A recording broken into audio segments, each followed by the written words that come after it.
Hello, everybody, and welcome to prep session number 5 for the Dracula Dossier campaign, a Knights Black Agents campaign designed by Kenneth Hite and company over at Pelgrane Press. We'd like to thank Pelgrane for their support of this campaign. You can check out the campaign following our bot's link, assuming that bot is behaving. Let's double check to make sure he is. There they go. Hey, thank you, bot. So if you follow that link, it'll take you to the game materials. Likewise, if you are interested in a discount of those game materials, we are providing voucher codes that are good to August 31st. These codes update every week. They do not stack, they do not multiply. Our music is by James Simple and company. And I'm also going to provide a link to the soundtrack. We'd also like to thank Pelgrane for licensing the music to us for use during the show. And again, I'm Grant, and I'm prepping for my players. So I have some specific goals for prep today.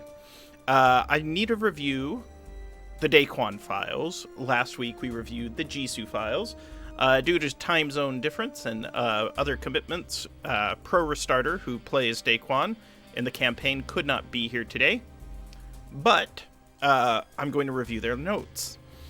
And the next thing I want to do is look at Edom and Dracula counteractions against the party for the invasion of the Skolomance and the retrieval of the Earthquake device. We're going to have to talk about what's going on with Elvis and the pursuit of the Hound against the parties. Also, we need to start prepping for the capstone of the campaign, which will be a big dramatic finale. You can lead to a natural end, or you can start plotting and preparing for one. And we're going to start to get to the point where, over the next 4 episodes, we're going to need to start to make sure that we're laying the seeds for a finale if we're following traditional 3-act story structure across the meta of the campaign. By that I mean we've had sort of our intro first 4 episodes. Now episodes 5, 6, 7, 8, and 9, we're going to want to start to really introduce a lot of conflict, confrontation. I want my players to start to figure out Dracula's goals as well as Edom's goals and have the opportunity to answer that. So we're going to look through Pro's notes, Daquan's notes being in character, and we're going to look at some leads. So we're going to try to pick out the most interesting ones and see if we can weight those through play and see what's going on. You'll have to excuse me. I'm a bit overheated and exhausted, but we are in the middle of a global pandemic. So let's take a look at some of these files and see if we can come up. Let's go back to the Daquan files. In-character research into the dossier and our observations. I think it's interesting to note to the audience that Daquan is actually a double agent. Daquan works for Edom. And the last session, when there were interactions between Elvis and Daquan, Elvis knew who he was and what was going on. So I'm messing with my green screen here for a second. I'm not liking my compositing today. Alas. Alright. Also, need to make sure my microphone's okay. So let's take a look. What else?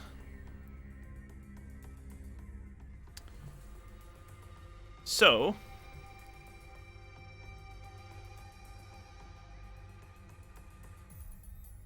Nicholas Lohman,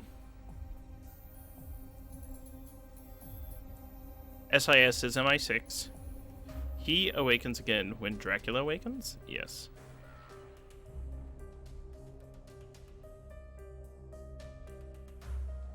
God keep you safe. So we talked with Jisoo. I think we need to start weighing in who Hopkins is, and we need to start introducing Hopkins to the players. And let's take a look at the director's handbook and see if we can find out who Nicholas Loman is.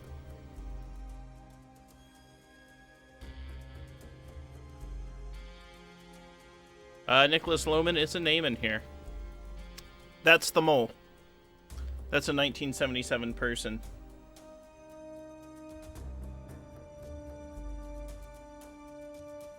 So let's take a look.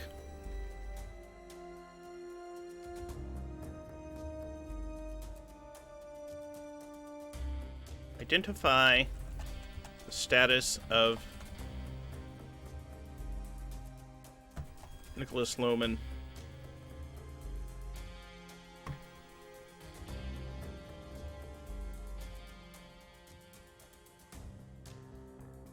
This is the alleged mole. So we'll zoom in. We'll go ahead and copy this image, as we are wont to do, and see what we can find out. And see if we can introduce Nicholas into the next. As described on page 333, the Edom mole hunt of 1977 to 1978 ended with the identification of an MI6 translator, Nicholas Loman, as the source of the leak within British intelligence. But before he could be apprehended, he fled the country.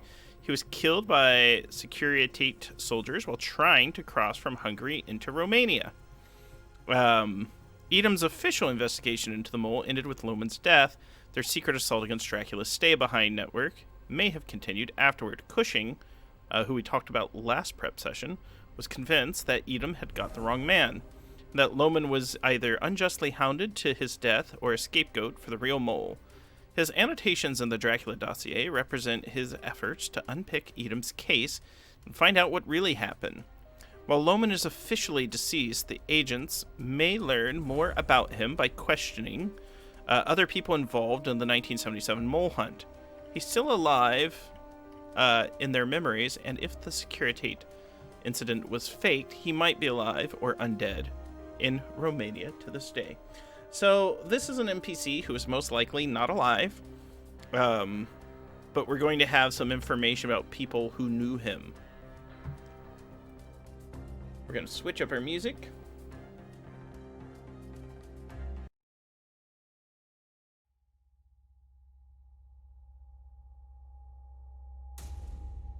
All right. Loman's mother escaped Romania just before the curtain came down, and he grew up speaking Romanian at home. MI6 recruited him. Let's see. Loman flew to Switzerland as the news streamed around him. Made his way across Europe. He still had contacts there. This is if he's innocent. Disguised as Hungarian troops. Loman's nerve broke. He tried to run past the guards into Romania. A twitchy Securitate guard shot him twice in the back as he ran. He's always remembered as quiet, thoughtful fellow, always precise in his phrasing. He'd pause when speaking as he searched. In this scenario, Loman's guilt or innocence is really irrelevant. Maybe he was leaking a little to the Securitate and Dracula wasn't involved at all. What matters is that Edom used the mole hunt as cover and justification for its own activities. Loman was part of Edom. The D of that era, which would be the head duke of Edom, feared that the KGB might attempt its own parallel operation and secure its own vampire. He was Alva from 1971 to 1977, which means he was Elvis. Interesting. So it could be our Elvis as the replacement. His fall tore Edom apart. He helped build its networks in the Eastern Bloc. He was its expert at the KGB and the Warsaw Pact's esoteric elements. With Loman dead and discredited, everything he touched turned to dust and could not be relied upon. By identifying Loman as the mole, Edom blinded itself for a generation. In the eyes of Edom's present-day incarnation, the Loman case proved that there's no room for weakness when dealing with the undead. Loman didn't keep a strong hand on the tiller while running things in Bucharest, and the vampires got their fangs into him. The new Edom is made of sterner stuff, so in this scenario, Loman was a danger to Dracula, and his removal was part of the Count's plans. Where was Loman fleeing to in Romania when he was killed? Could be he found the castle or something. Optionally, Loman might be a secret legacy. His mother is Romanian, but his father was Quincy Harker. Maybe. That reminds me. So, We have a couple other notes we need to throw out from the last one. Then again, perhaps the mole hunt got the right person, or one of them anyway. Lohman was indeed part of the Dracula's stay-behind network, but he wasn't the most important mole within MI6. He was sacrificed to protect a more important asset, most likely, who may still be in place. Lohman was rewarded for his part in the deception. He may still be alive in Romania. I like that one. Or he may have earned immortality as one of Dracula's vampiric progeny. So he is referenced by this CU, I believe, stands for Cushing. So Cushing makes notes.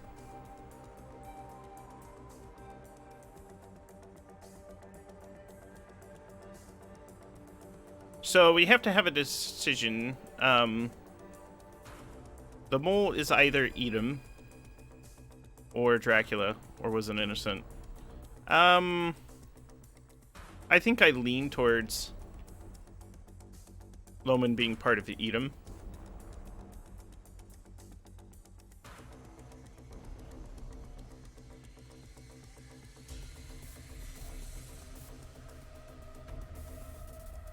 Edom asset. Murdered to make an example. Former Elvis. I refer to Elvis as a Duke of Edom, typically responsible for gun running. The son of Quincy Harker, which we will take a look at. So we're going to need to find some Quincy Morris. The elusive Quincy Morris was an American adventurer. Or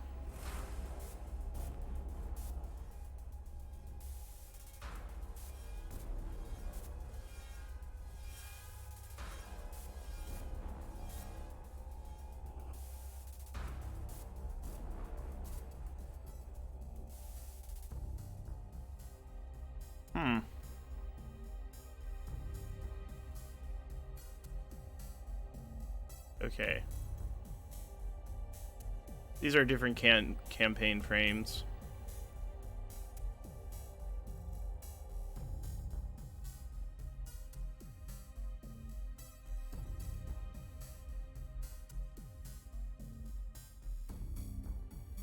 Different things that happen in the timelines. So this is good for this section. The campaign frames are good for getting timelines to maybe some different things that happened with Nicholas Lohman. I'm gonna make a note to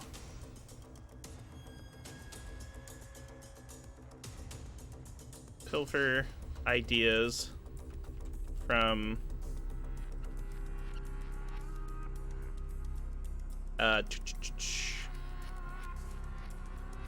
1977 campaign frame regarding details and timelines. And let's look back for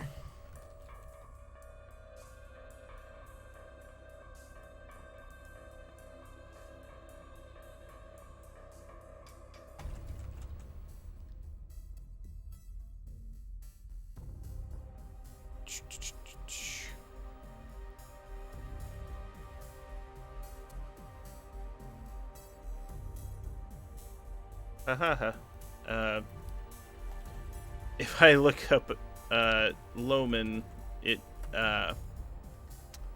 sends me to the Scholomance. Interesting that Scholomance and Lohman share the same string of characters. Dun-dun-dun, dun-dun-dun. All right. So, let's take a look at some other ideas. So,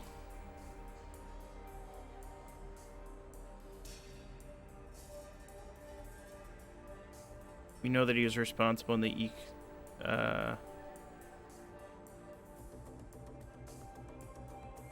might be a secret legacy. I think this means Quincy Morris.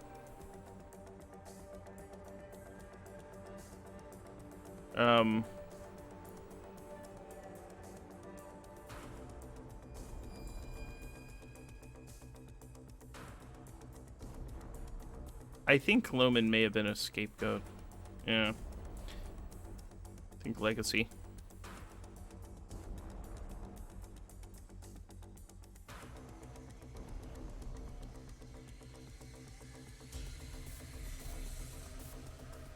So investigations will tie back to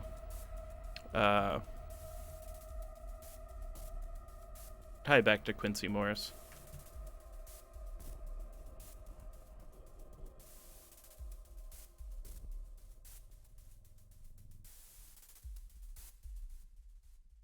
We will need to pilfer ideas from the 1977 to get some clues. So if they go looking after Nicholas Loman, a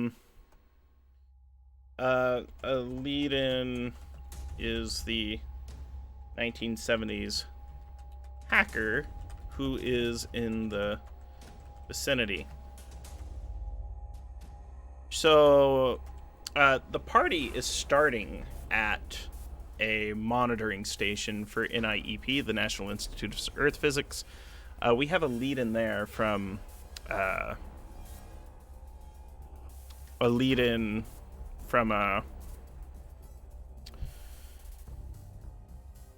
one of the players has connections to a computer hacker from the 1970s who worked for MI6, who is currently at the National Institute of Earth Physics, calibrating machines. That person will probably be the one picking up the earthquake device that they recovered last session.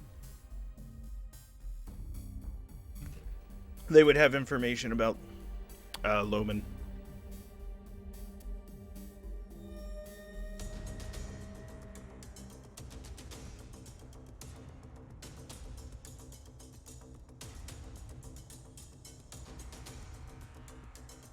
So the earthquakes are caused by earthquake devices. Disturbing the soil wakes up vampires. They'll figure that out.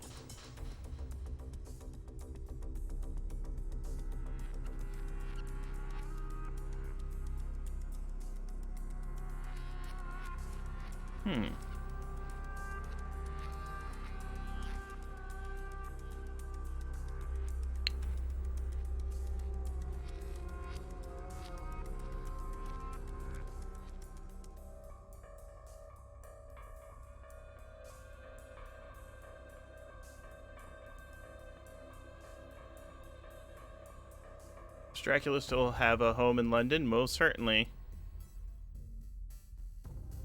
Interesting to note, Pro is British and has a special connection to the England location. So let's take a look at Hawkins and get some information there. So Peter Hawkins should be nearby. There's Jonathan Harker.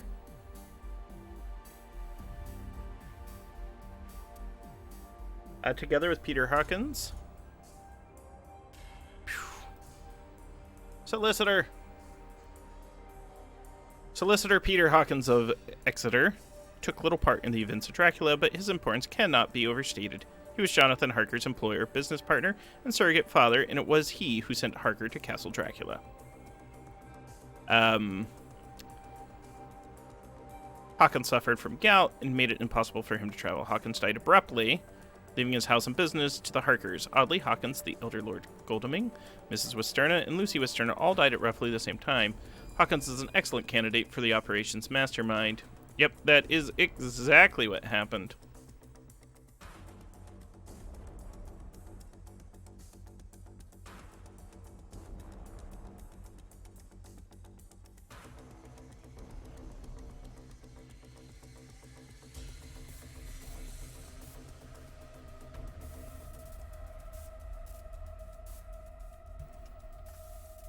So we're going to write this next pro question and solve it.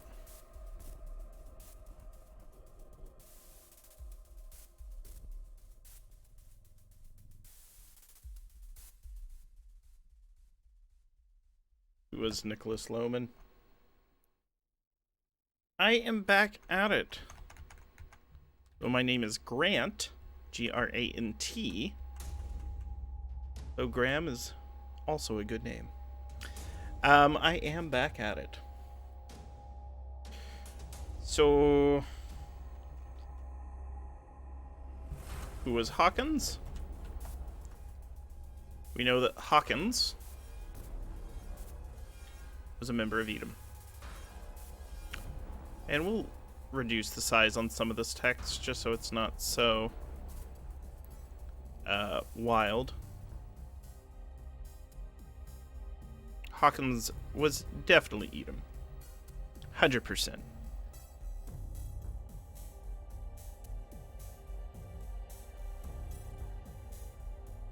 Oh. Hey. When the Harkers returned, Hawkins invited both Jonathan and Mina. Oh.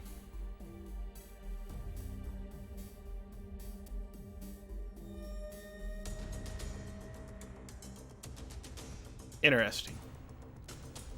So we know that that was most likely a cover. We'll actually copy the picture as well.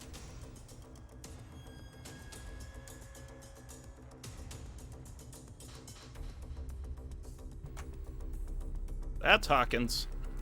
And they're going to have some additional information here. Captain Henry O'Neill was the head of the Naval Department until he might have continued to nurture Edom after retirement. Yeah, the 3-column layout is, kind of takes me back to those basic D&D days. It's very tough for my old eyes.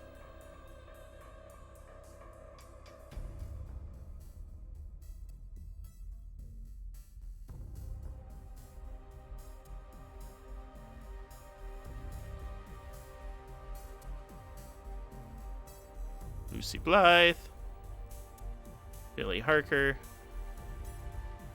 JQ Harker. JQ Harker is, that's someone they're going to run into, so I'm going to make a note that they're going to run into JQ Harker.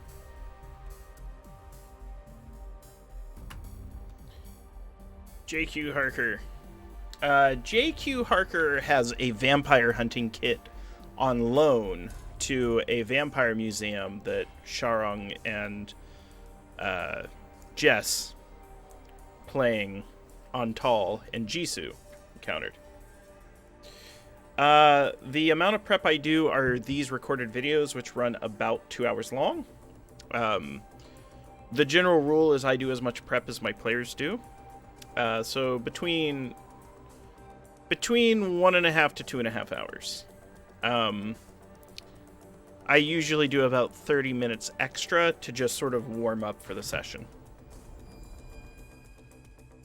So that is a question from the audience. How about how much prep I do? So we'll get back to Harker. Let's see if Daquan has any other questions. I can't necessarily answer those dates.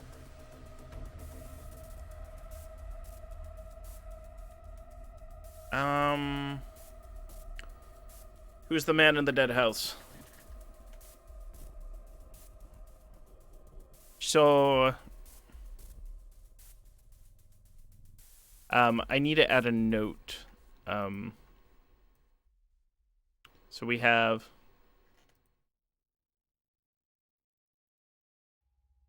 the dead house. I'm pretty sure they're going to end up at the dead house. Maybe next session. Maybe not. They're looking to uncover the Dracula conspiracy. And really what it comes down to is Dracula's looking to take over England again.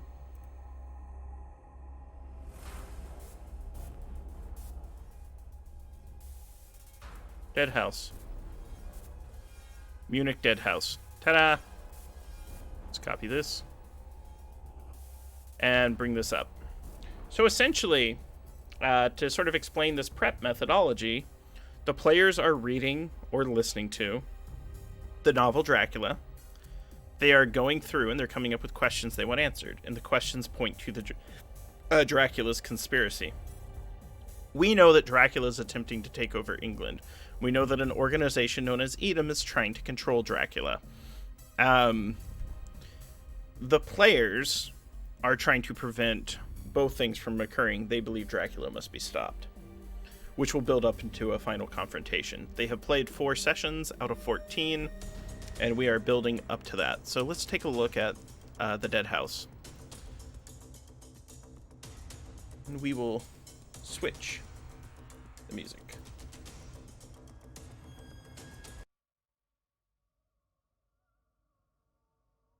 All right. Fear of premature burial was rife in the 18th and 19th century. So essentially here, people were worried about being buried and if they were still alive. And so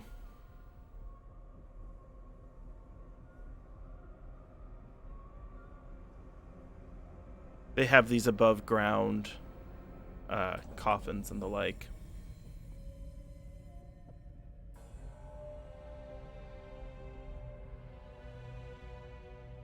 Normally what you do is you would tie strings to the fingers of a corpse, and the strings would attach to an organ. So if someone wasn't really dead and they'd wake up and would start moving their hands,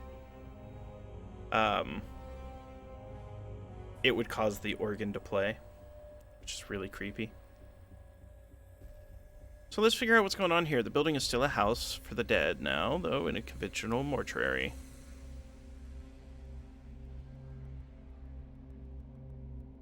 It's going to be warm if they go there.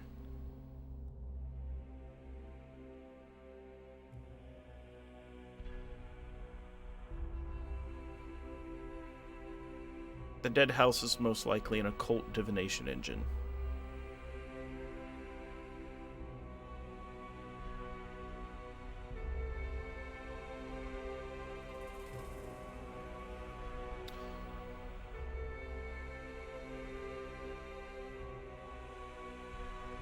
This could very much be where they, Orlok is a vampire that may have been created, and Orlok might be there. I think that might be the big reveal.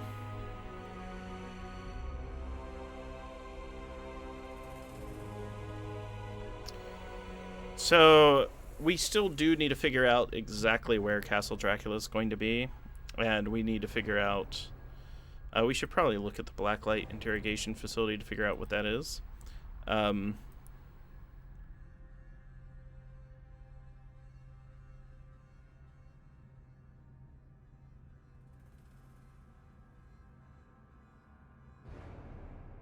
And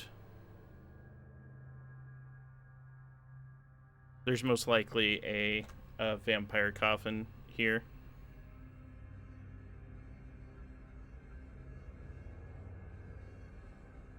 But we will look at those. Former Galen org, so we need to look at that. Beep. So these we can bold because they are... I'm bolding abilities.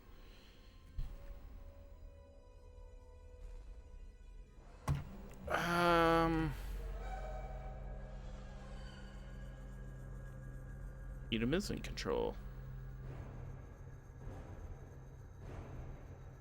Enemies of the country. The Night Watchman of the Mortuary, Herr Voller, a fan of gothic tales, especially necromancy. He practices taxidermy, and his little office is full of bats and whatnot.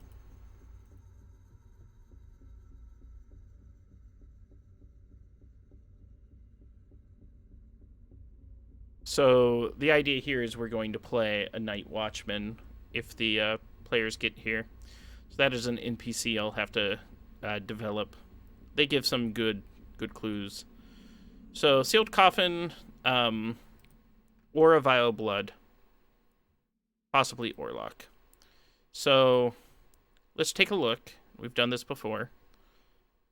At both options and decide. So the sealed coffin is a classic black coffin with brass fittings.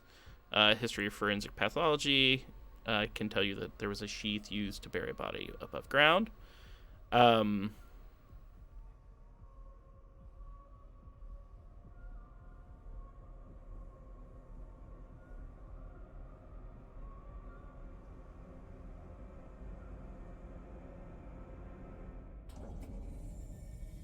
I'm not gonna have Dracula inside.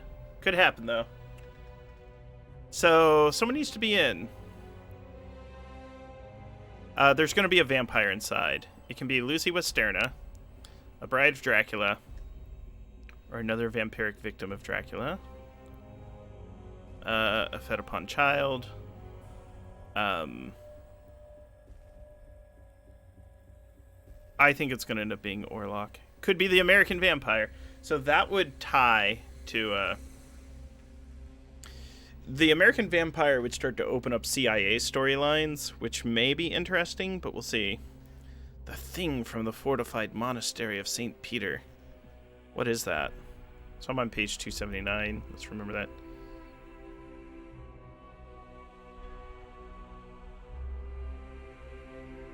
Yeah, I need to look at more nodes and connections. Guardian angel that keeps the monks in line. It's a gigantic monstrous bat. I wonder if that's what it's referring to.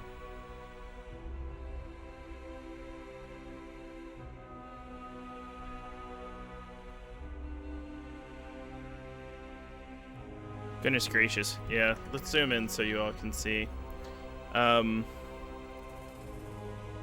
Let's search for a thing. Nah, that didn't work. Didn't work. So it's probably not going to be that. But it's interesting that, let's come back here. I'm leaning towards Lucy Westenra.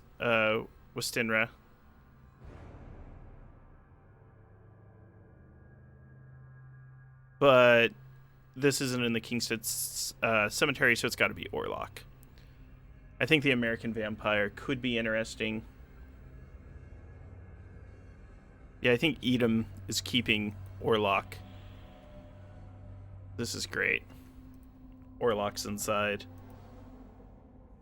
Count Orlok.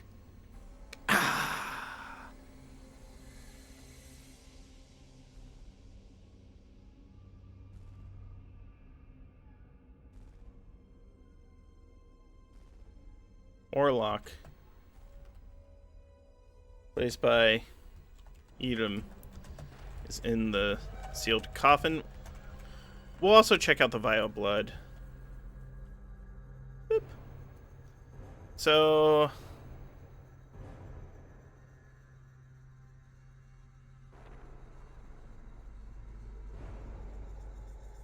let's see what we can figure out. Little is known about Orlok's true origins, swamped as they are by the poetry and expressionism of F.W. Murnau's 1921 film Nosferatu. Orlok was created by the German vampire program using samples and knowledge gathered. That's what I'm thinking, that Orlok is simply a vampire that was homemade by the Germans.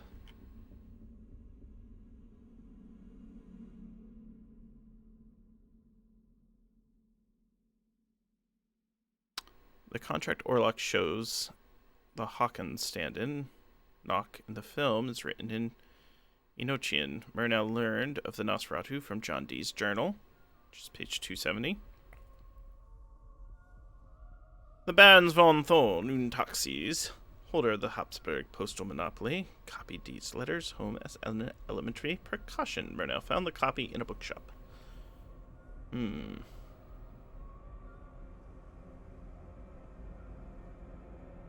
So this is tied to the films.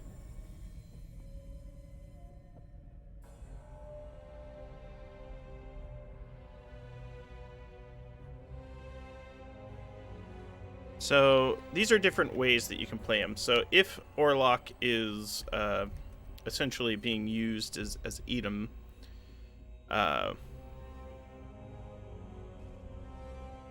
independent.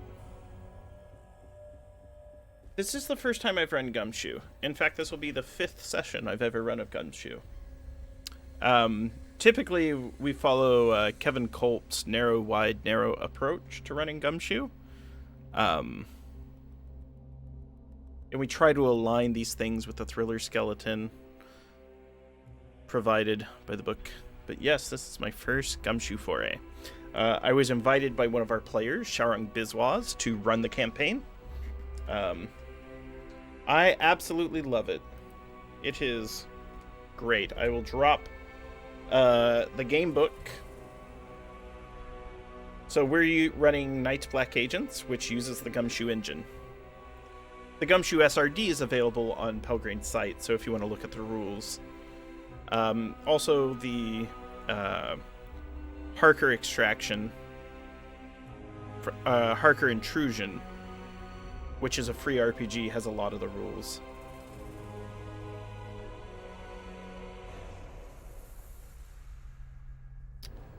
The interesting thing too is you can combine them. Here's how much we use the Edom book. So we used a lot of the Edom files, or rather, we used the Edom the Edom field manual a lot last session in preparation off camera, because Pro Restarter Daquan is playing an Edom agent, a double agent. We needed to look at the field manual to give Daquan insight into Edom's operations, and also connection to Elvis, because Elvis is actually Daquan's handler in the campaign. We're setting up the arc, so probably around episode 8, we'll see the drama will hit peak when Daquan's identity is revealed.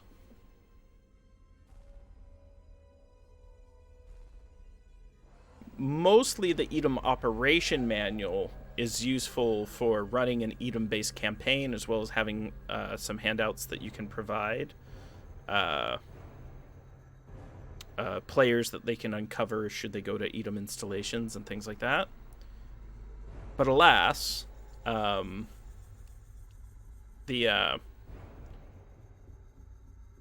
if you're playing an Edom agent, it also has a lot of information. And it also gives you good insight into running an Edom campaign. The second book, the Edom Files, has a lot of information, largely running campaigns.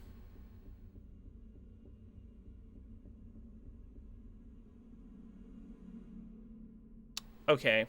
Yeah, I can provide that. So, there's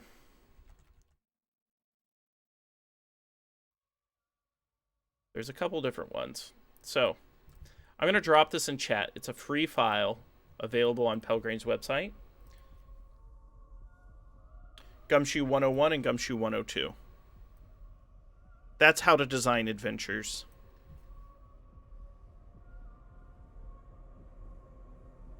And we will throw in Gumshoe 101 as well. Kevin Culp, who's a game designer, put these together. They're pretty simple. It's plain text, but it's about all you need. I was nervous to run any of the game at all until I read that document, and it helped me a lot. So let's look more at Orlok. So Orlok knows where somebody. So Orlok, as Dracula's jealous, spiteful rival, could add an interest dimension to the campaign. Any NPC listed as part of the conspiracy might be part of Orlok's own web of evil. Just change out Romania for Slovakia or even Germany in the character descriptions. I don't think I'm going to make Orlok a Nazi. They saved Hitler's blood. I think Orlok is an Edom's asset.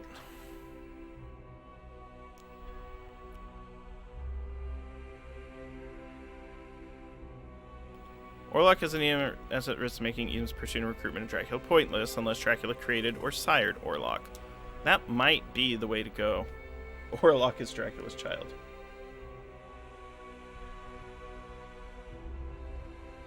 Yeah, I'm a big fan of Kevin's work.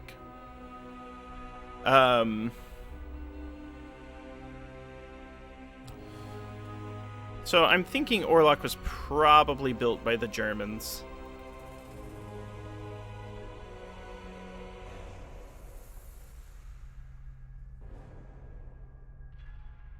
Orlok was created by the Germans, or is like Dracula?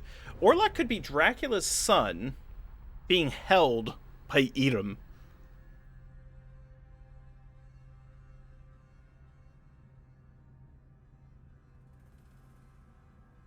Yep.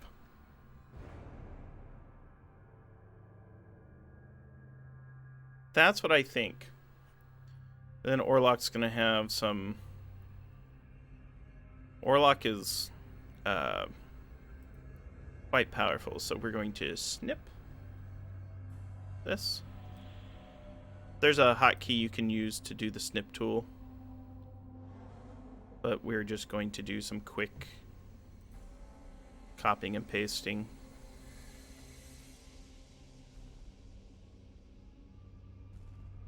Orlok was sired by Dracula, though German scientists captured and... Actually, we're going to make this weird. So Orlok believes he was sired by Dracula, is actually a German experiment.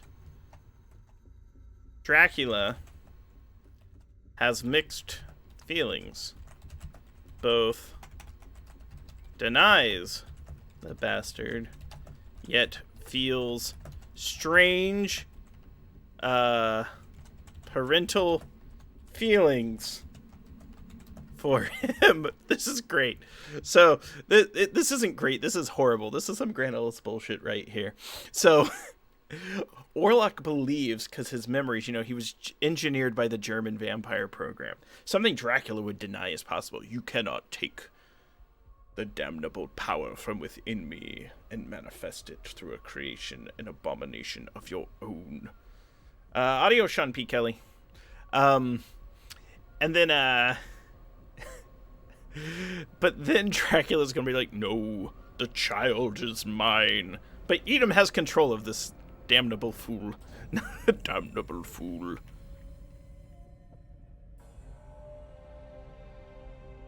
Now let's, do another one. Grab this nonsense. Alright.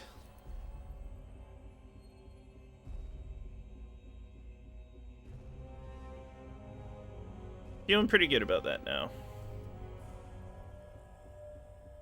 And we're actually going to take a look at the file.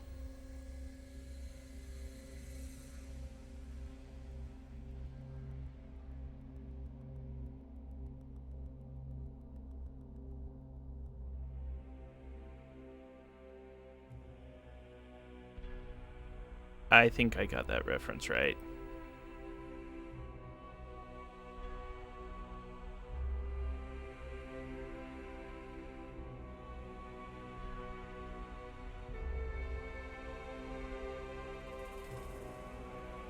Or not.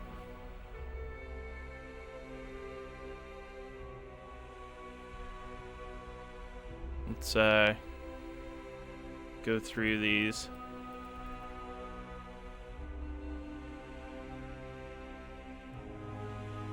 There we go. I think this is the one. So yeah, so they have this here. When you had died, have become Nosferatu, as they call it in Eastern Europe. No, they don't. The term is practically unique to Stoker, except for the two 19th century sources.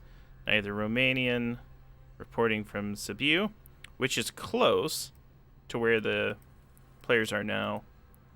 Is that why occultist Gran in Murnau used it for their film? Is that why the 1922 Nosferatu nearly vanished forever? Edom cover-up? German government cover-up of their own vampire? So this is the exciting stuff right here in the book. So as you read the novel, you kind of get to this stuff. This made-up Stoker word, Nosferatu, being used in movies. My players are actually in Sibiu, or rather close to it. But they'll find this guy, this Orlok, in Germany. And we've already sort of prepped for that part before. Let's take a look. And Orlok's fairly powerful, too. The Vial of Blood.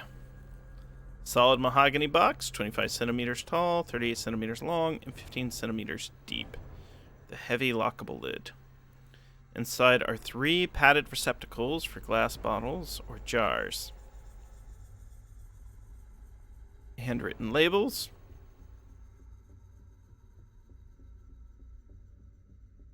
It's the blood of Dracula, possibly.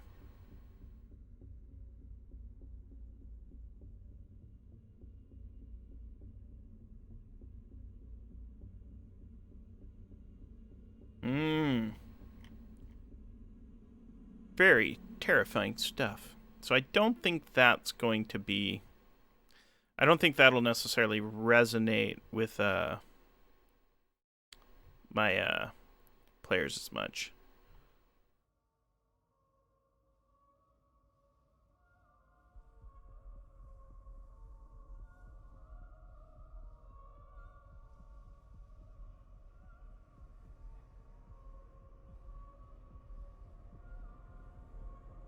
We've got a bot, and I've banned you.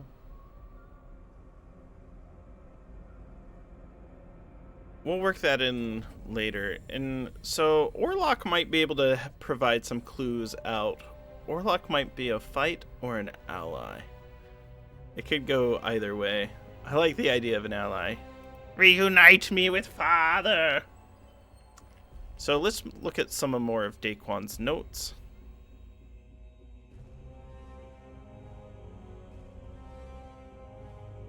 Seems Edom again is in action, and Elvis too. Why are the codenames the same? He's dead now, but who was he? Apart from an Edom Duke. And he's not dead.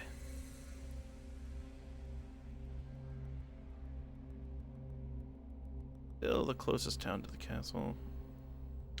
So we've walked through some of these notes. Looks like this is Hopkins, that is Cushing. It's the eve of St. Andrew's Day.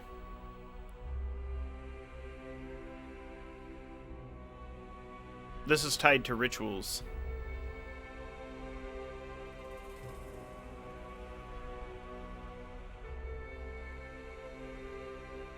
Let's take a look at the actual book.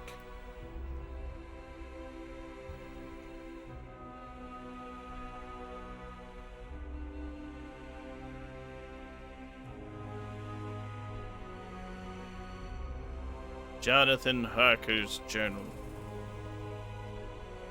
Yep.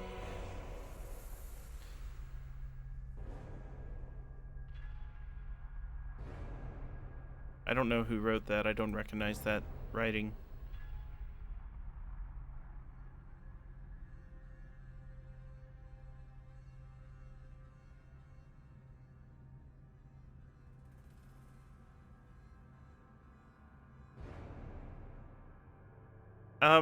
What about Van Helsing's house? So that's in Amsterdam.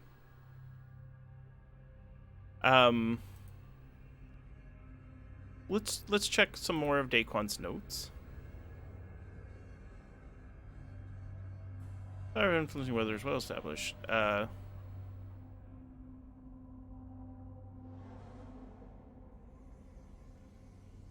Sure, strength and greatness will be your downfall.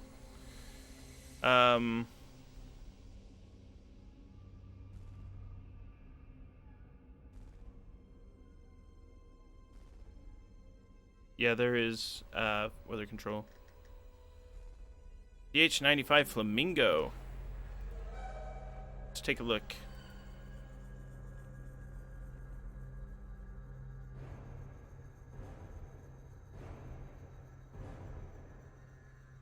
Why can't I find that?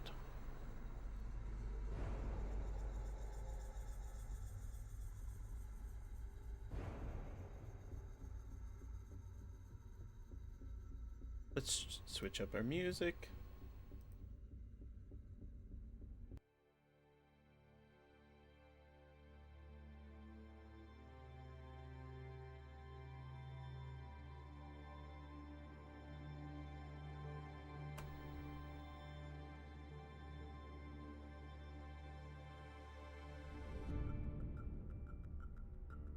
So I'm not seeing.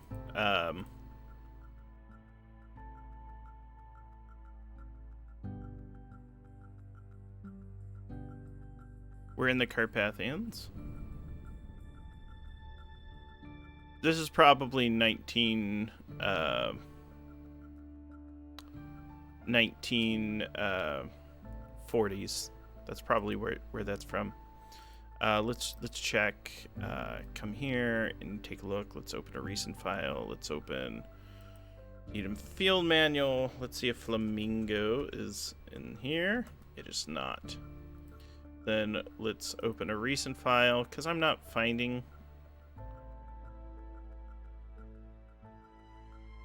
We'll open the Hawkins papers. This is a good opportunity to use some of these now that we're deeper in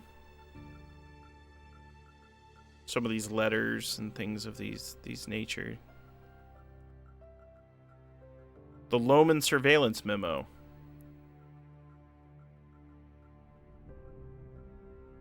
Or to Alva for evaluation. So this is one that we definitely can use.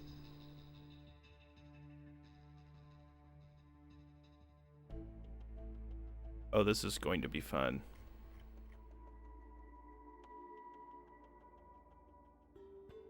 So the idea here with this book is we have a bunch of props that we can hand out during play that have additional clues. Some of these Romanian maps we might hand out. And some of this stuff we might have that we give out to our players. Hey. Hi, Colin. Some of the stuff we might just hand out to our players. So the Loman memo is definitely one that we can hand out. I'm actually just going to copy it to my Google Drive. Orlok. So we're going to put that up here with Loman.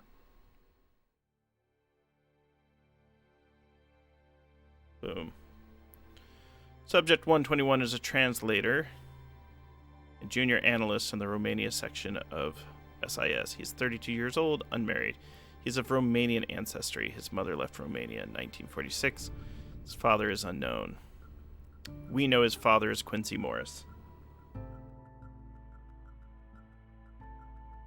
He has access not only to source Ivor reports, but also to personnel files and safe house addresses in Romania, all of which were blown in the last month. On these grounds, I recommend moving Subject 121 to the active list and designating him Subject Legat, placing Legat under full surveillance, wiretapping telephones, making a list of Legat's contacts and known associates, determining how Legat might have gained access to restricted files that Ivor reports to be in possession of Romanians. So, this is an old report, too, from 1977. This is classic stuff. The other thing we need to look at is we need to look at we have the Edom Field Manual, the Edom files.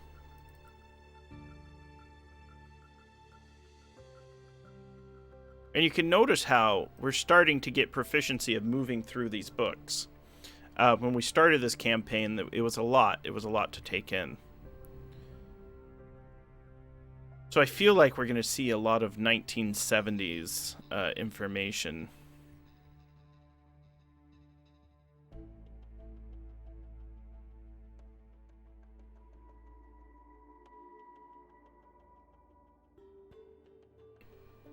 Blood Coda. So yeah, there's an adventure you can run where a Romanian ballet company defects to the west, but there's a vampire hidden among the dancers.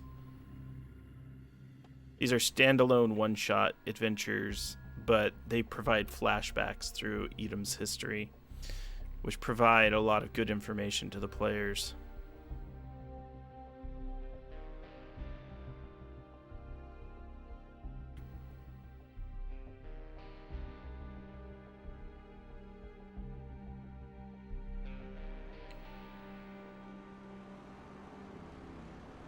So it's interesting to look at some of that stuff. But we definitely are going to have some files. So in the field manual, there's no flamingo? Well, sorry, Pro. I can't answer that. Unless it's flamenco.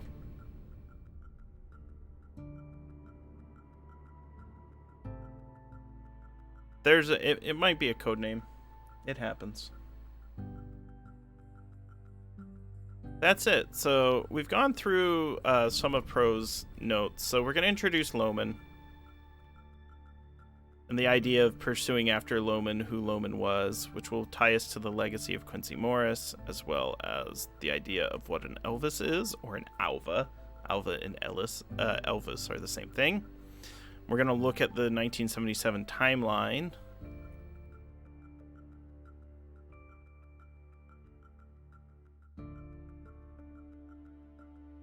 We'll research into Hawkins, and we also have some of the Dead House, where we are going to introduce Son of Dracula, Orlok, who is actually a German vampire program experiment.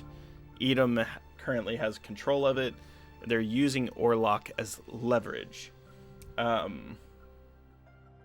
My thought is Dracula's going to try to consume Orlok's power through a ritual, and we'll get into that as we do some of the other prep. So, au revoir, Daquan Files, and let's look at some of the other things. Some of the other goals of the prep that we're looking to answer. Prepping for our capstone and coming up with the Edom and Dracula counteractions. And then figuring out where we want Castle Dracula to be. So let's take a look.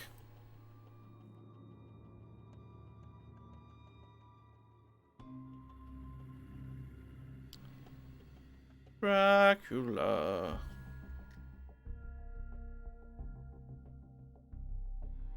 These HMS Prospering ratings.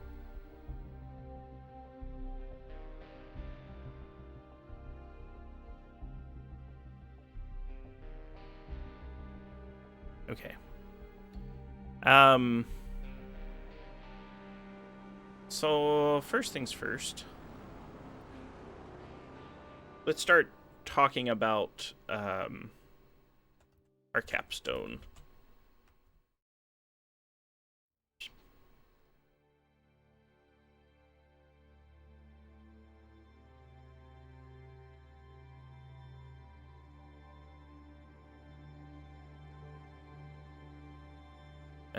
Last session they fought Cerniati, these irradiated giants.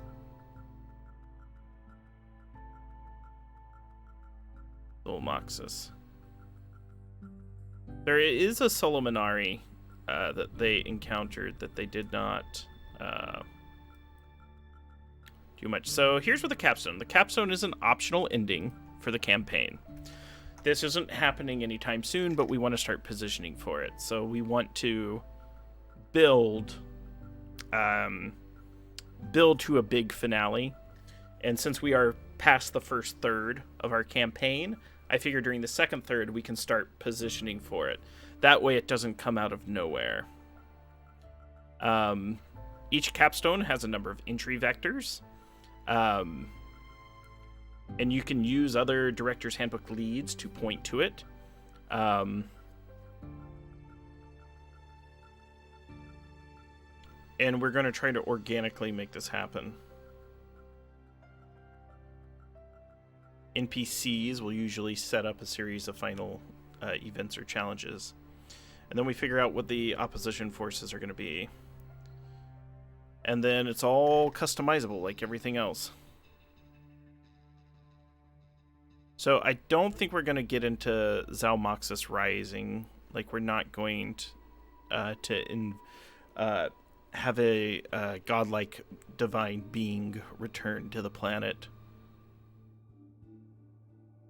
Dracula trying to become a god is very interesting, but it's a little outside of the tone that some of my players want.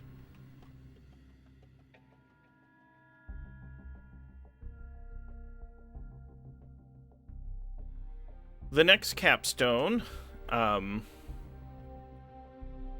is Dracula's Mill. So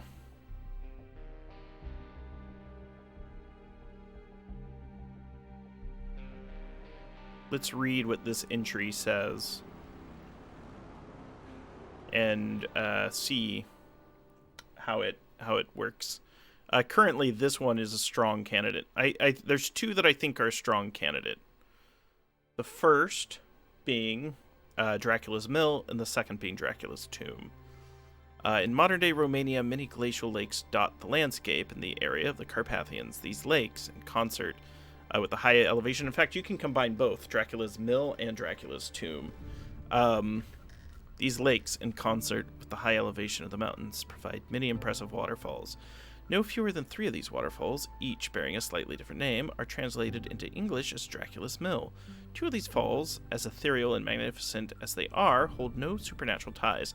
The serene and pastoral inhabitants of the regions recite tall tales like rote prayers, and visitors to the area find oft-repeated bits of folklore readily on the tongues of those calling the area home. The White Lady of the Mist, the Wailing Orphan, and St. Andrew's Bloody Goat are just a few of the legends of supernatural phenomena rumored to haunt the local falls. Any serious investigation of these dubious stories reveals them as merely that, stories to entertain, scare, and entice tourists. Those who dwell in the vicinity of the third waterfall, called Morale Draculae, do not speak of it with the same folksy reverence as the other 2. Outsiders mentioning the falls are met with dark looks, disapproving scowls, and signs abjuring against some unknown evil that their foolish words might attract. For while the locals do not know the details of the evil in the area, they are keenly aware that something about the Morale Draculae is unnatural and unwholesome. The terrified inhabitants of the lands around Morale Draculae knew that on certain terrible nights, a force of overwhelming evil and power welled up from beneath their homes. These times the wind blew colder, and strange voices shrieked on the air. Wolves howled in the heights, and madmen screamed and shouted in locked rooms. Now, thankfully, the region is uninhabited, and is part of the Kalamani National Park.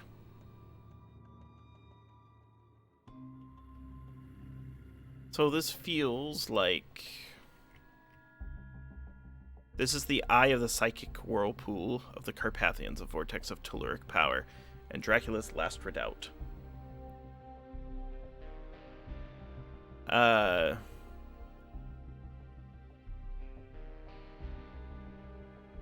So the agents would encounter Dracula and fight him and beat him but not kill him, and then he'd retreat here. That's how this works. Because I was trying to find the hook. It's like, how do they hook? So they'd have to have a big fight. Maybe they have a big fight at Castle Dracula, and Dracula flees, and it's like, all right, where do we find him? We find him in Shangri-La, you know? This is not Shangri-La, but it's where Dracula would flee to as the final resort. And it could even be 3-part. Big fight at Castle Dracula, a fight at Dracula's Mill, and then finally the conclusion. That is too big of a multi-part thing. It's a lot of nonsense, but maybe. I don't know. We'll narrow it down to what's most interesting.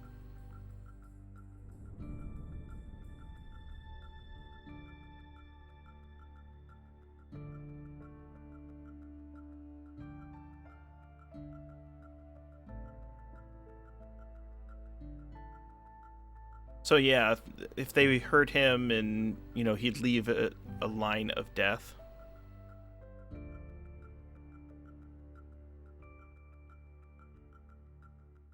The psychic could point them here. They know the psychic, Osmond.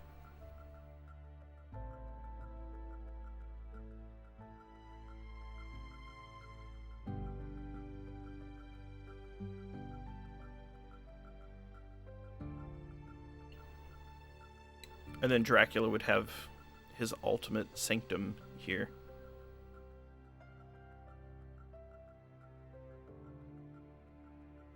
No, Colin, we're not doing that ending, although we might. It's never off the table that the real Dracula was the friends we made along the way.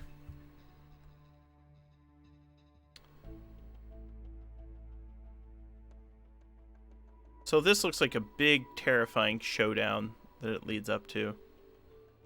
Gotta go up a giant icy climb.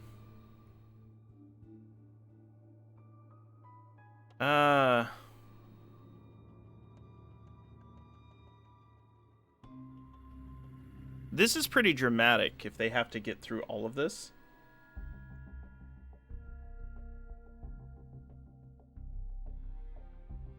We go for the beach party ending. I'm here for it.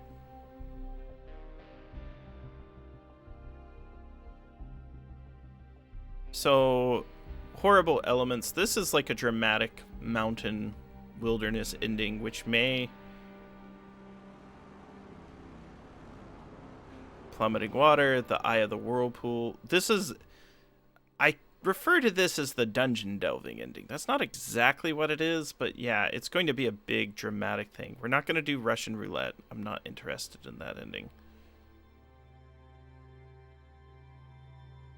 But yeah, so this is getting to the big...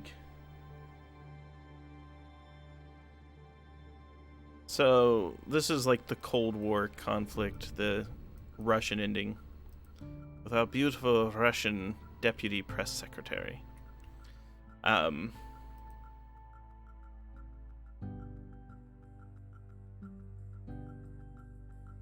lot of mood beats. Putin and Dracula.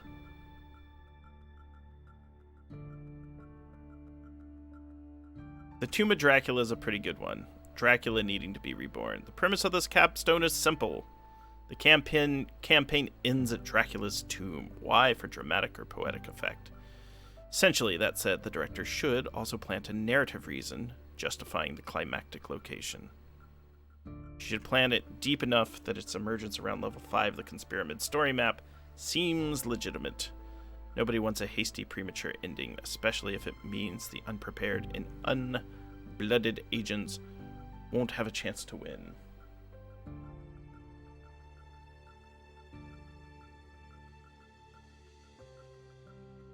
So...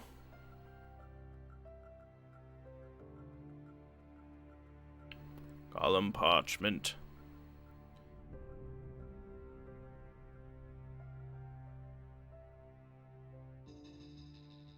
So one idea is to put it in...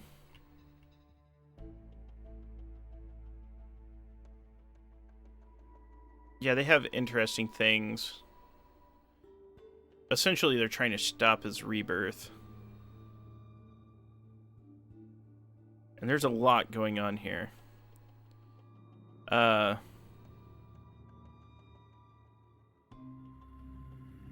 So, what'll probably happen is...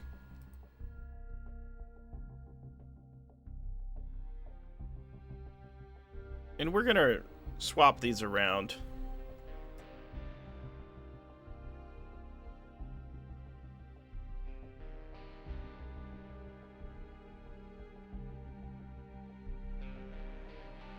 But here's what we need to figure out.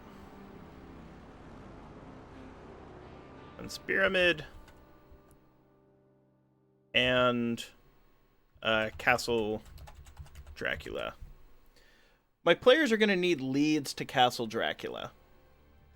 And eventually they'll confront Dracula, they'll get into a big fight, and Dracula will retreat to the tomb. And that's where they will have the capstone, and we'll figure it out. There will be a great ritual that he's going to try to do. Probably rerouting a ley line to cause a massive magical upsurge. Black Sun Eclipse. And they can use Le Dragon Noir to figure out when it's going to happen.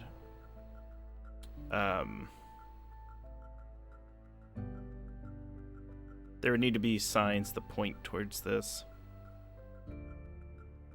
there would need to be a lead to the tomb. And there's lots of different locations where it can occur. But in order to figure it all out, Castle Dracula is pivotal to this. And we have some ideas where a Castle Dracula might be. We also don't know for sure.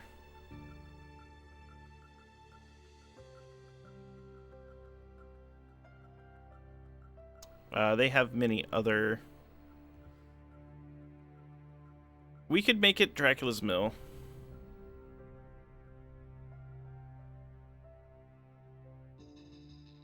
I think that's probably where it would be. I think there will be a false tomb in Castle Dracula. It could have been in the Scholomance, but we've already been there.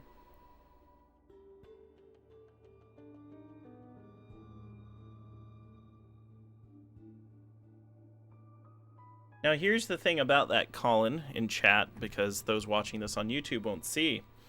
Our Dracula is not the Dracula you think it is. Because history conflicts as to who Dracula actually is. So, we're probably going to... yeah, there's like 5 or 6 potential Draculas. They talk about that because history conflicts who Dracula actually is. It's not Vlad the Impaler.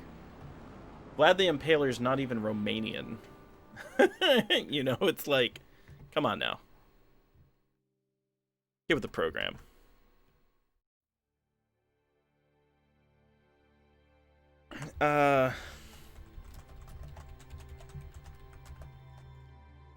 So let's look at Dracula's Conspiramid. And let's start figuring out how Dracula is going to start hitting back. He's not going to be happy that Le Dragon Noir is being held by the players. He's not going to be happy that the Scholomance was desecrated by them. And that they're stealing earthquake machines. So let's take a look at the Conspiramid. The players are going to need to get up to, like, level 5. They've currently hit level 3. Who is Quincy Morris? So let's look at row 4.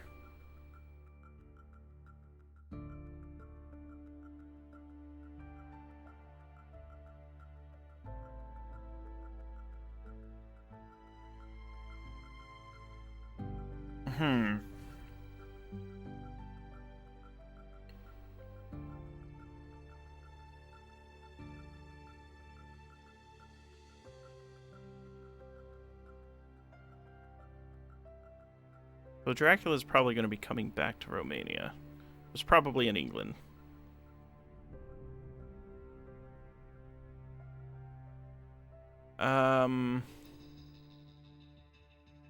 Fakes his own death. Oh, that's great.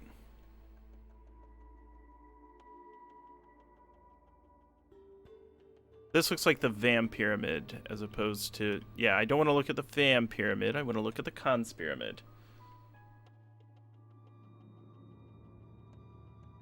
We want to look at level 4.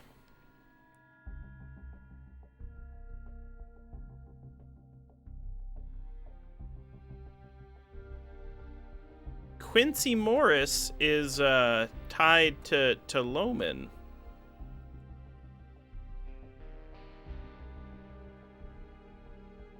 Hey, Norm, thank you for the sub. So, yeah, we talked about him earlier. So Quincy Morris is still alive.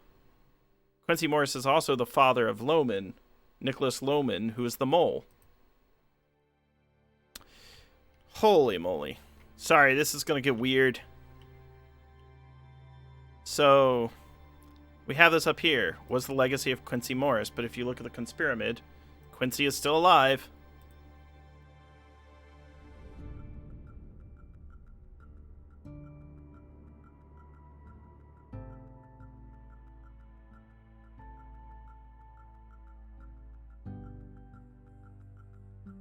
So that's kind of the next thing. So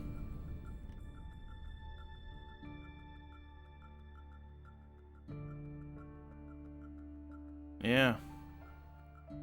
Let me... The Dracula Conspirator.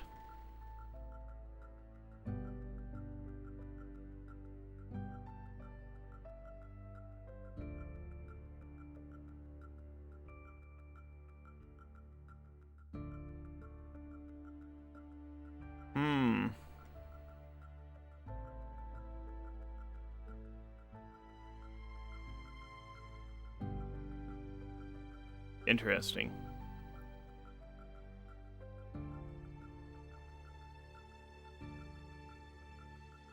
So what they'll learn is that Quincy Morris is involved.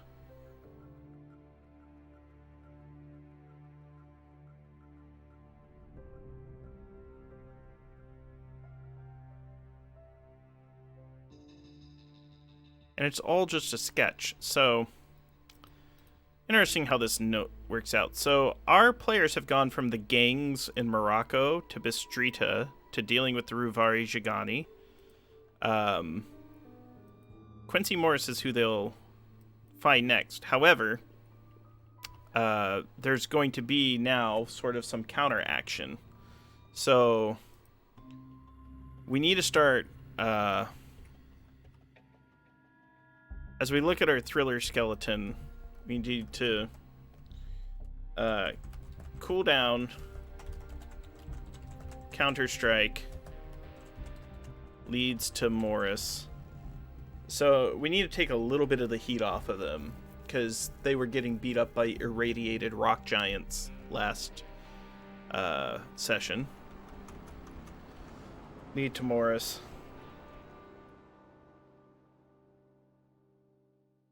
Undead Morris. Let's get some more exciting. Let's get our Conspirator music on.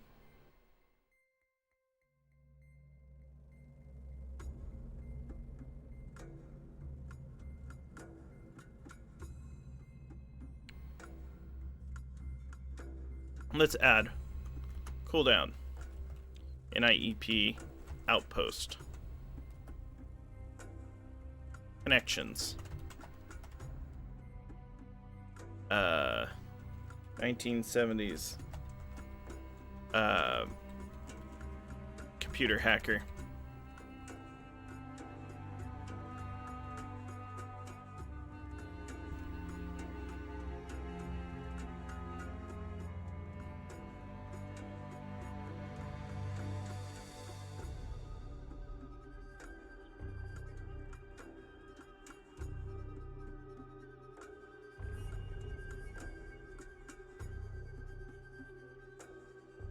Yeah, I'm losing some confidence in my pacing. I need to maybe throw some lower things at them. They're enjoying the campaign. A feral gift box might be one.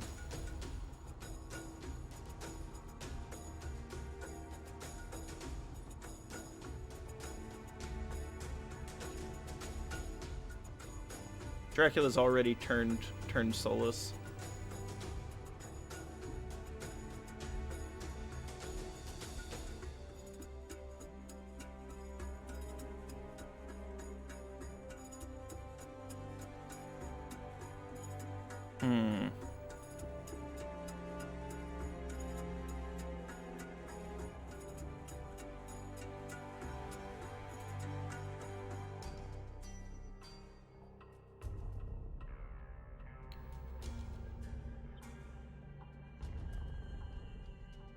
So there needs to be...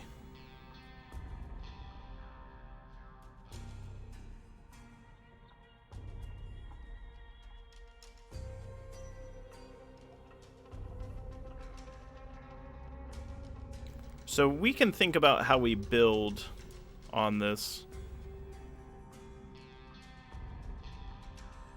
Dracula's already massacred some folks and has killed the soulless, so I think Edam's going to be causing some problems.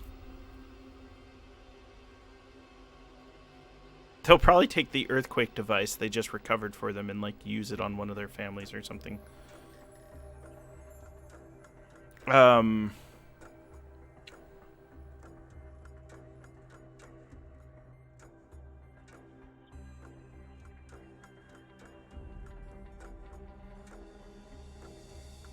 So I think right now, Edom is going to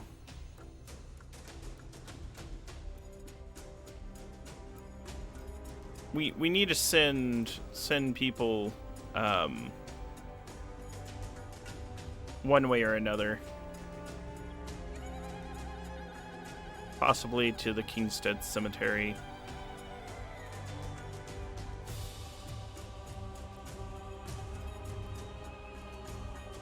There's so many options. So let's start doing what I refer to as drawing lines around the options and picking some things. So the counter-strike at this point, my players are hurting. They need time to build up leads and clues rather than get knocked out. So this is going to come later.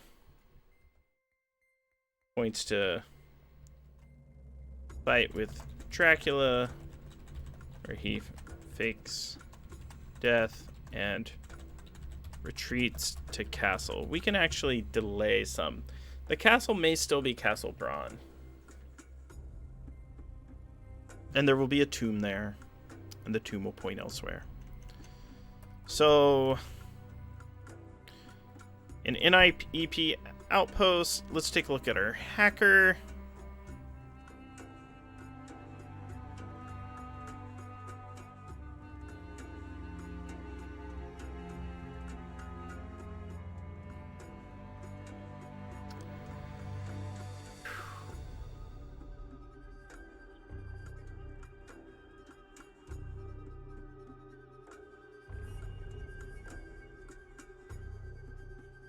Okay. Retired MI6 computer boffin. So this individual is someone they're going to run into, and he's going to have leads, and I need to use him to give leads. This is Gandalf.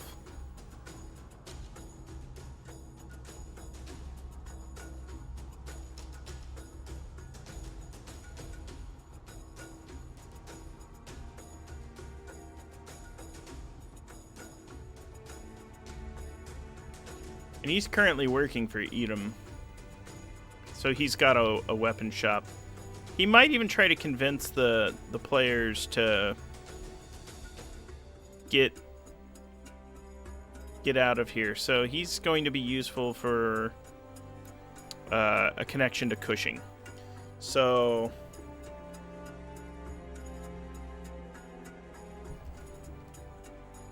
these to Cushing. Offers toys and gadgets.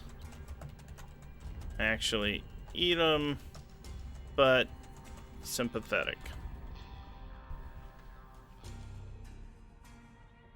Monitored by Prince. And Prince is a Duke of Edom. Dun dun dun dun dun dun dun.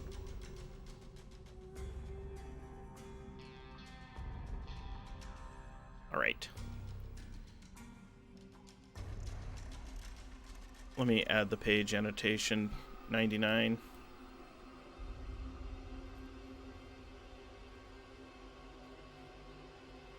They will probably follow their lead to the dead house, follow their use Luke's side to search for Castle Dracula.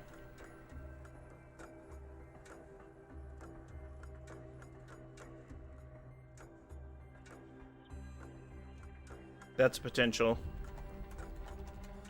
Castle Braun. Luke's Eye. Or,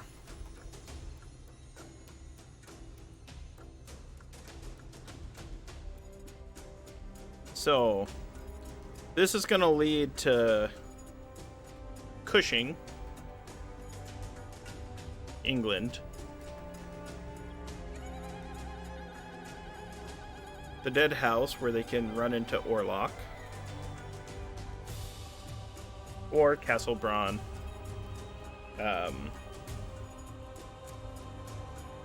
which is going to be Rizvari, Gigani, Dracula, Morris.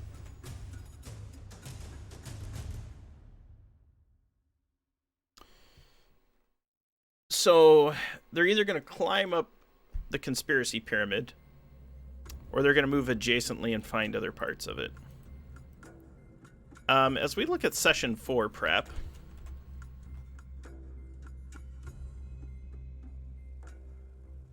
I believe we have some Cushing. So we have information about Cushing from that one. She's the daughter of an MI6 asset, and both Pro and Jess, playing Daquan and Jisoo, have notes pointing towards Cushing. They have some connections to JQ Harker.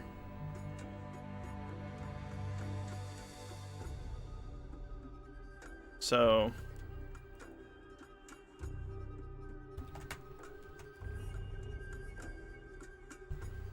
if they go back to Sibiu, there's going to be some heat there.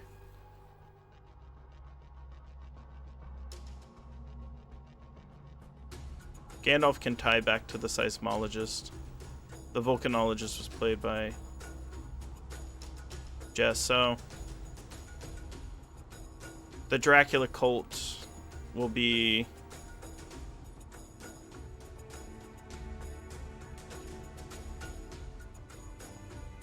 so let's write down some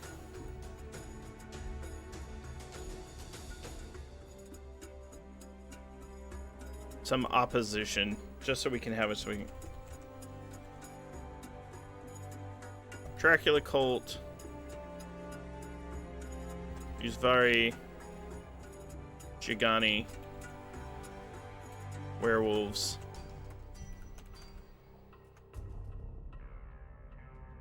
and say Edom agents.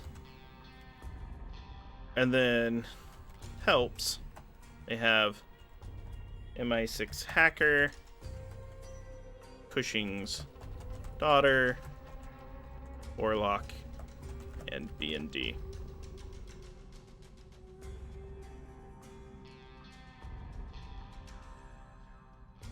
So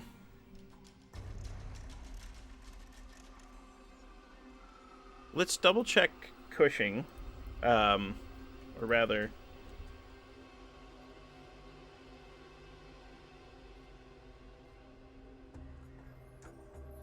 Harker, JQ Harker.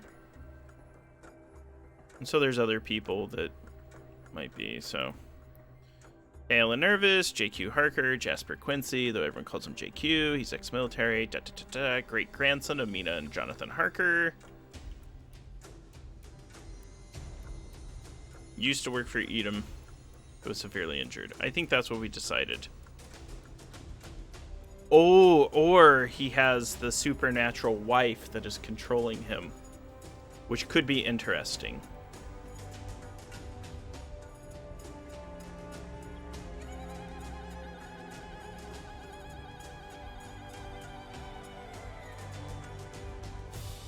Yeah, he has the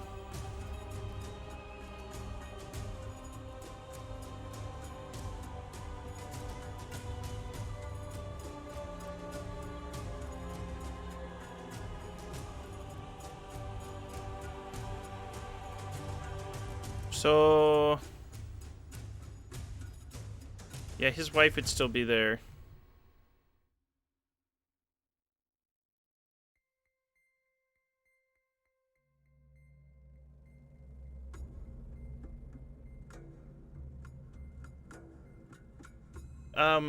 The Lake District is in the United Kingdom, so he would be in the Lake District. You know, a beautiful, beautiful place. And we can find,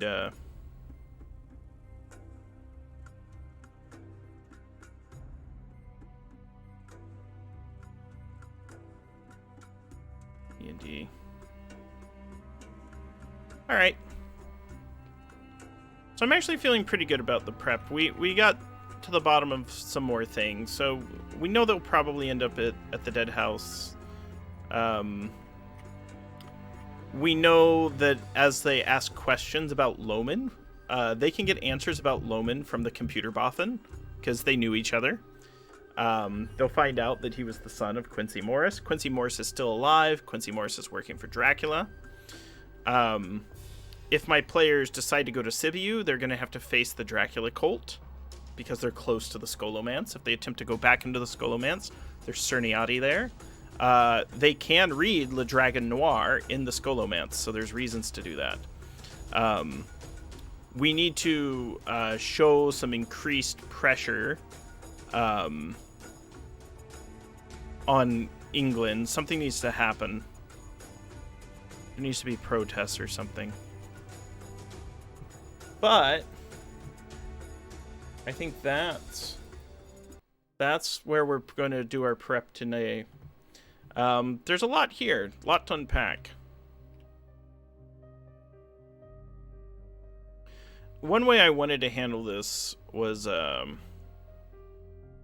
having each player give me a hook and a question they want to have answered, and then play to answer those questions.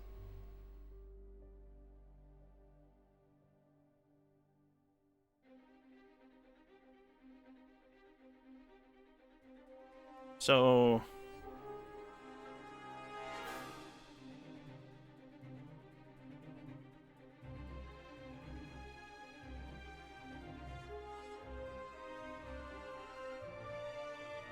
we'll add some capstones. So the capstones, it looks like, is most likely going to be a sorry, our intro music just ended.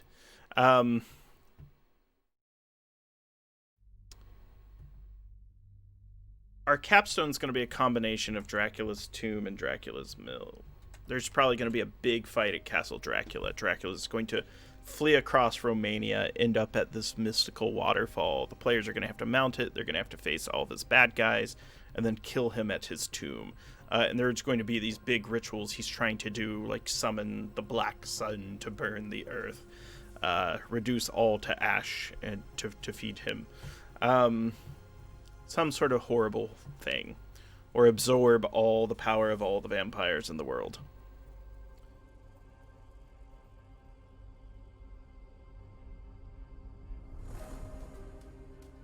Getting to Castle Dracula is going to do that, so it'll probably be like a 4-episode build-up to getting to Castle Dracula. Edom is going to start to put some pressure on the players over the next 4 sessions. To figure out everything that's going to involve, we're going to need to start looking at Edom's Conspiramid. We still have a lot of sessions left. Like, we have 10 sessions. Like, it's like the campaign is now beginning.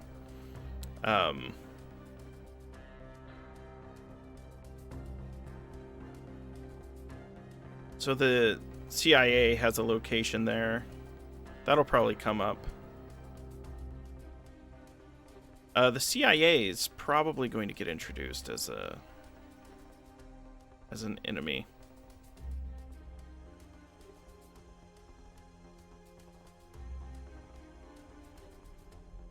Castle Dracula.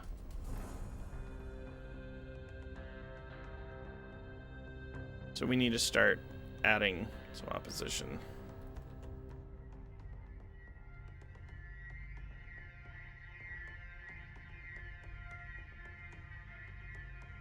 I believe Dracula has an agent inside Edom, which caused Elvis to get captured.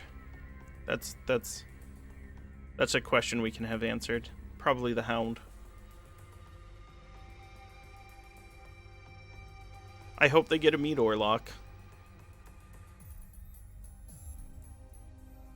And I hope,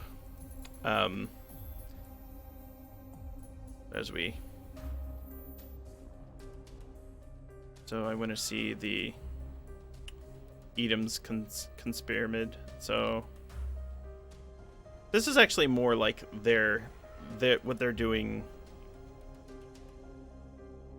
Let's see what offering a target means. So I think that's probably what's going to happen.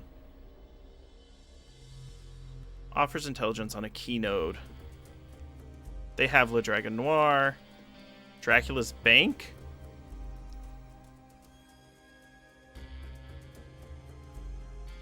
Someone who's a minion of Dracula. This is really what we need to do. I do have the Zalajny Quartet. Yeah, I could send them to Russia for a mini-series. So, I think what I'm going to have is the MI6 guy is going to point them like an agent.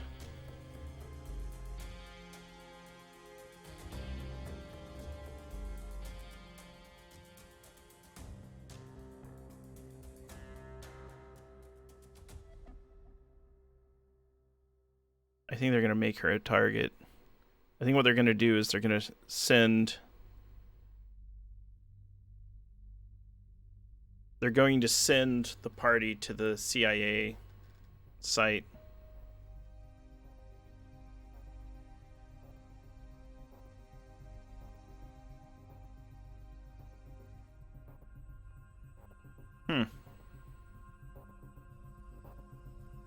Wow.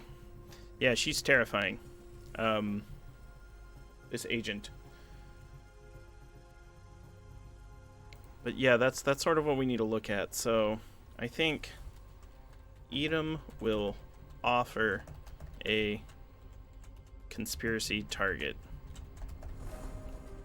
Probably CIA agent. And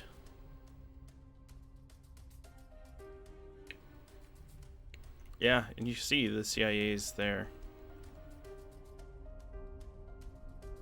Like, facility.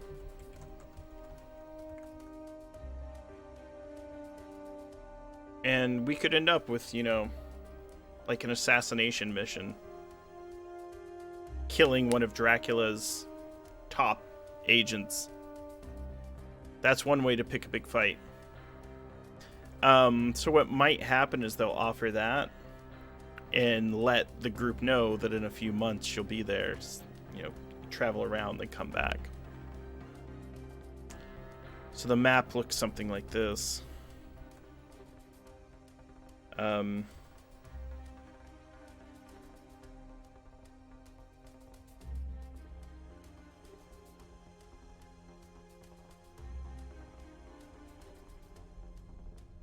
One possible way.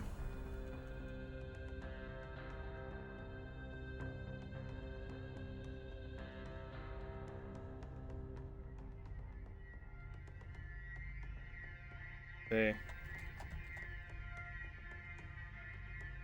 Why are this here? Agent.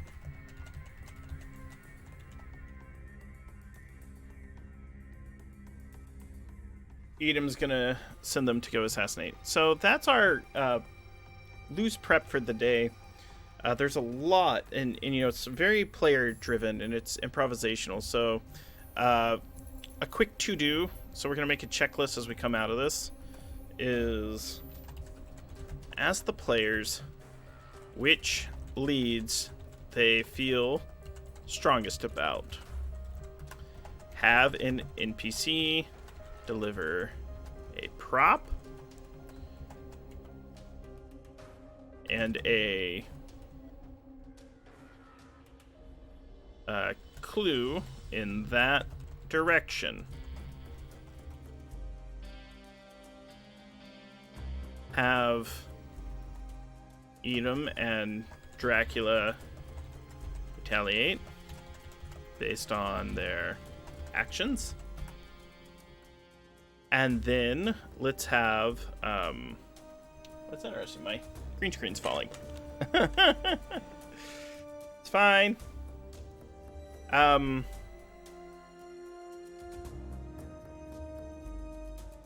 actually low contrast right now. Let me add some contrast back into my face.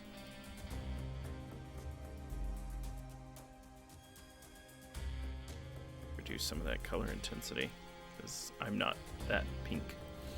Have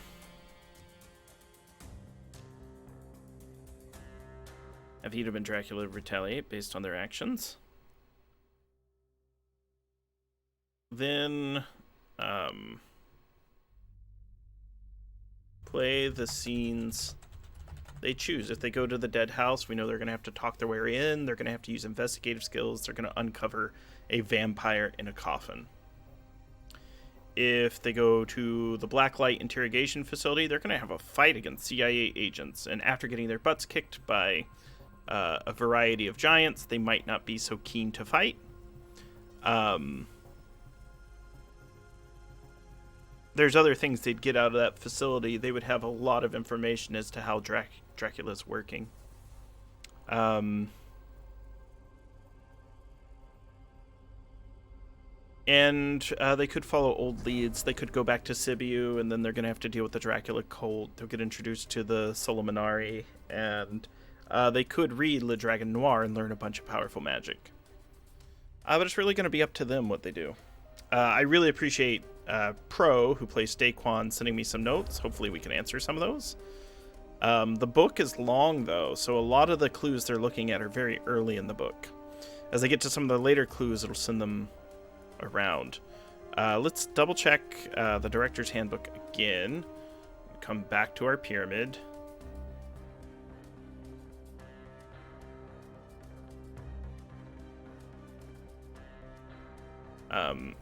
See if we can get... So yeah, I think they're going to offer a target.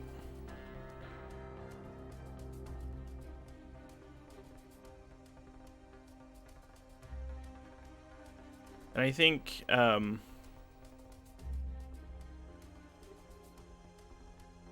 they might point them to one of these other locations as well. So I think I'm going to give the players a choice. I'm not going to send them there. I'm going to let them choose. Do they want to go deep, or do they want to go hard? Easier. Boom.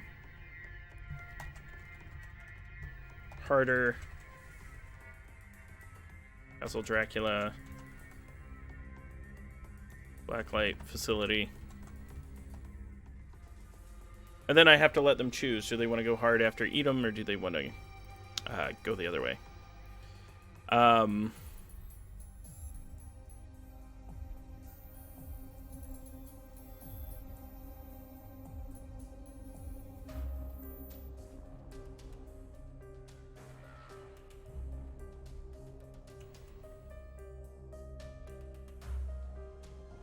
Hound is on...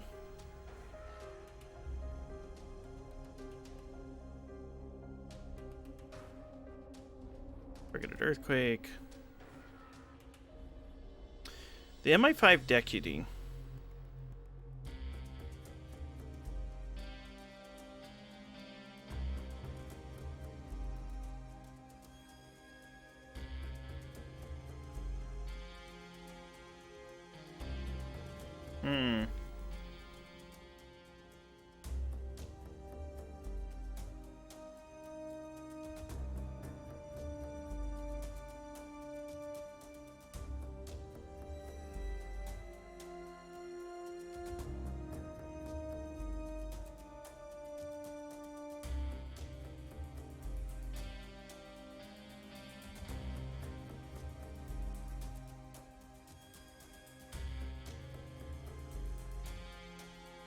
Yeah, there's just so much here.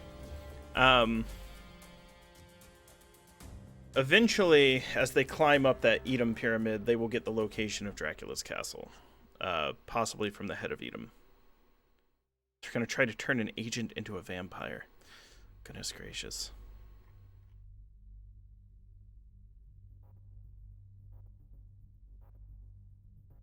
They could have hit Dracula's bank account. See the MI5 Deputy.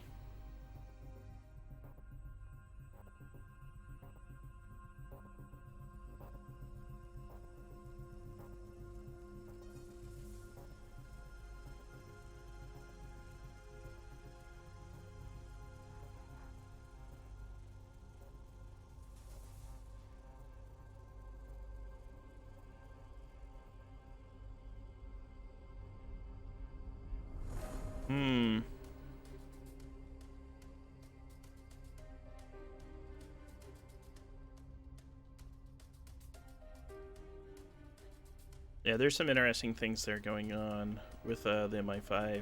He's less interesting to me. The informant. But that's our prep. So you can see there's just a lot of options. There's a lot of different directions this thing can go. But the best way to handle this is narrow, wide, narrow. We know we're going to start at the facility, and we know we're going to end with a bang. So what I need to focus on is the strong start and the strong finish, and then let my players kind of navigate the middle, putting together their own clues and direction.